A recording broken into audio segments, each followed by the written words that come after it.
Hello everyone, welcome back into this channel, and today I would like to show you the way how you can get a Google Chat application on your iPhone.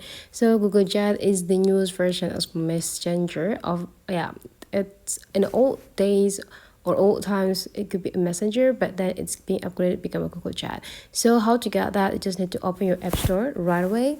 Open the app store, and then you just need to wait until the app store is perfectly open.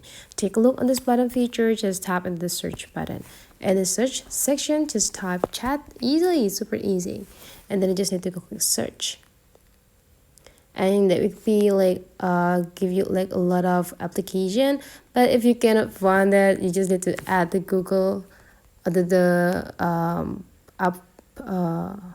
in front of the chat, and then go click search again.